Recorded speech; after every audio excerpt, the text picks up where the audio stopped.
প্রতিদিন অর্ধ কোটি টাকার কাঁঠাল বিক্রি হয় টাঙ্গাইলের সখীপুর উপজেলার কুতুবপুর বাজারে। টাঙ্গাইলের সখীপুর, ঘাটাইল, ময়মনসিংহের ভালুকা ও ফুলবাড়িয়া উপজেলার বিভিন্ন গ্রাম থেকে আসে এই বাজারে কাঁঠাল। উঁচু এলাকা হওয়ায় এখানকার কাঁঠাল যেমনি মিষ্টি তেমনি সুস্বাদু। কাঁঠালগুলা খেতে খুব সুমিষ্টি এবং খুব ভালো। পাহাড়ি এলাকা তো, এই এলাকার কাঁঠালটা খাইতে সবাই পছন্দ করে।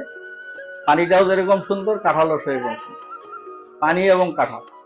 দেশের অন্য সব এলাকার কাঁঠালের চেয়ে বৃহত্তর ময়মনসিংহের পাহাড়ি এলাকার কাঁঠালের চাহিদা রয়েছে ব্যাপক। সপ্তাহে 2 দিন হাট বসে কুতুবপুর বাজারে। বর্ষা মৌসুমে কাঁঠাল পরিপক্ক হওয়ায় বাজারে প্রতিদিনই কাঁঠাল উঠছে।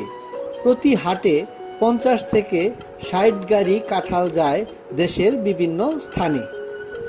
প্রতি গাড়িতে অনুমান লাখ টাকার কাঁঠাল ভরা হয়। মূলত হাট হলো রবিবার আর বুধবার। কাঁঠাল মঙ্গলবারে আসে, শনিবারে আসে। আচ্ছা, মানে এই কোন দিন বেশি কাঁঠাল পাওয়া যায় এখানে? শনিবারে কাঁঠাল বেশি। শনিবারে কাঁঠাল পাওয়া যায় বেশি। হ্যাঁ। আচ্ছা, এই শনিবারে মানে কি পরিমাণ কাঁঠাল, মানে কত টাকার কাঁঠাল এখানে বিক্রি হয়? শনিবারে 50 গাড়ি 60 গাড়ি কাঁঠাল হবে। আচ্ছা, এটা আনুমানিক মূল্য কেমন হইতে পারে? এক গাড়িতে মনে হয় লাখ টাকার কাঁঠাল যায়, 50,000 টাকা যায়, বেশি যায়। বড় গাড়ি কিন্তু কাঁঠাল বেশি যায়, ছোট গাড়িতে কম যায়। আচ্ছা, বড় মিলিয়ে 50 লাখ টাকা কিনা। তবে চলতি মৌসুমে বৃষ্টি না হওয়ায় তীব্র তাপদাহে ফলন কিছুটা ব্যাহত হয়েছে। তবে প্রাকৃতিক পরিবেশ অনুকূলে থাকলে বাম্পার ফলন হয় কাঁঠালের। এবার কাঁঠালের ফলন কেমন হয়েছে আপনার? ফলন এবার একটু কমই। কেন কম কেন? কম, এই যে বৃষ্টি তো নাই, এই জন্য এই যে ছোট হয়েছে, যে কে এটা বড় হয়। আগে কি বড় হইতো? আগে বড় হয়েছে। যে এই এলাকার যে কাঁঠাল গুলা কিনতেছেন, এই কাঁঠালের মান কেমন, মানে খাইতে কেমন? হয়তো খুব ভালো, মানে পিস 70, 80, 50, 100 তরি বিক্রি হয়। সর্বোচ্চ বড় যেটা ওটা 100 তরি বিক্রি হয়। আর সর্বোচ্চ 20 টাকা তরি নিচে, তারপর ছোটটা 20 টাকা তরি বিক্রি হয়। কাঁঠাল সহ বিভিন্ন ফল বেচা কেনার কারণে প্রায় কয়েক কোটি টাকার লেনদেন হয় কুতুবপুর বাজারটিতে। নকল বা জাল টাকা লেনদেনের ব্যাপারে বাজার কমিটি রয়েছেন সতর্ক।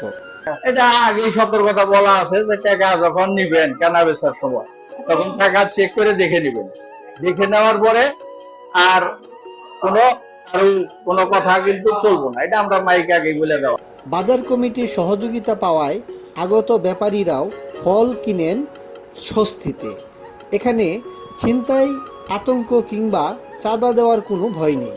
বিভিন্ন এলাকার লোকজন কাঁঠাল নিয়ে আসে এবং ভালো দামে কাঁঠাল বিক্রি হয়। বিভিন্ন দূর দূরান্ত থেকে পার্টি আসে, পার্টিরা উপযুক্ত দামে কাঁঠাল কিনতে পারে এবং সকল প্রকার থাকা খাওয়ার সুযোগ সুবিধা আছে বিধায় এবং নিয়ন্ত্রণ আছে বিধায় লোকজন এই বাজারে স্বাচ্ছন্দ্য বোধ করে জিনিস বেচতেও পারে, আর যারা ক্রেতারা কিনতেও পারে এবং সঠিক ভাবে তারা সঠিক মূল্য দিয়ে তারা কাঁঠাল বাজারে কিনে নেয় এবং দূর দূরান্ত এলাকায় বেচাকিনি করে এবং মানুষ খুব স্বাচ্ছন্দ্য বোধ করে। এটা হাসি খুশির বাজার হিসাবে বলা যায়। যে আপনার এইখান থেকে কাঁঠাল কিনে কোন এলাকায় আপনি কাঁঠালটা পাঠান? জায়গা ভাড়াই, নোয়াখালী যায়, সিলেট যায়, বিভিন্ন ধরনের জায়গায় যায়। বাজারে বহু শ্রমিক কাজ করেন। ট্রাক ভাড়া করে দেওয়া, মালামাল লুট আনলুট সহ বিভিন্ন কাজে সহযোগিতা করেন শ্রমিকরা। এটা অনেক, যখন আমরা এই বাজার পরিষ্কার করি 20, 22, 23 এরকম রোজ কামলা নিতে হয়। 20-22 জন করে? হ্যাঁ। আবার হাইড্রোলিক গাড়ি থাকে 2টা গাড়ি আছে? হ্যাঁ, না গাড়ি ভাড়া করা। ভাড়া করে? হ্যাঁ।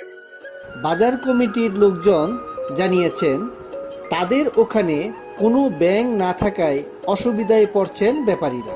তাই এখানে একটি সরকারি বা স্বায়ত্তশাসিত যে কোনো ব্যাংকের শাখা খোলা হলে নিরাপদে লেনদেন সুবিধা পেতেন ক্রেতা বিক্রেতারা। একটা দরকার একটা সরকারি সোনালী ব্যাংক বা জনতা ব্যাংক এরকম একটা ব্যাংকের এই বাজারের অতীব প্রয়োজন, যাতে বিদেশি পার্টিরা টাকা পয়সার লেনদেন নিয়ে আসতে একটু ইতস্ত বোধ করে বা ভয় পায়, নিয়ে আসতে পারে না, পরে বিকাশের মাধ্যমে তাদের টাকা পয়সা খরচ হয়ে যায়, রাত্রে করে টাকা সাথে নিয়ে আসা তো সমস্যাই হয়। তো সেই জন্যই বাজার একটা ব্যাংক নাই, একটা সরকারি ব্যাংকের প্রয়োজন। তাছাড়া যখন মাল লুট আনলুট হয় তখন সখীপুর থেকে সাগরদিঘি সড়কটি তীব্র যানজটের সৃষ্টি হয়। সরকার যদি এই সড়কটি দ্রুত 4 লেনে উন্নীত করেন তাহলে সুবিধা হতো তাদের। আর এই রাস্তাটা ফুল লাইনই তো অনেক যানজট থাকে রাস্তায়, যার জন্য রাস্তার একটু অসুবিধা হয়। রাস্তার ধরে রাস্তা যদি ফুল লাইনই তো তাহলে মনে হয় এই বাজারের জন্য আরো এলাকার মানুষের সুবিধা হইতো।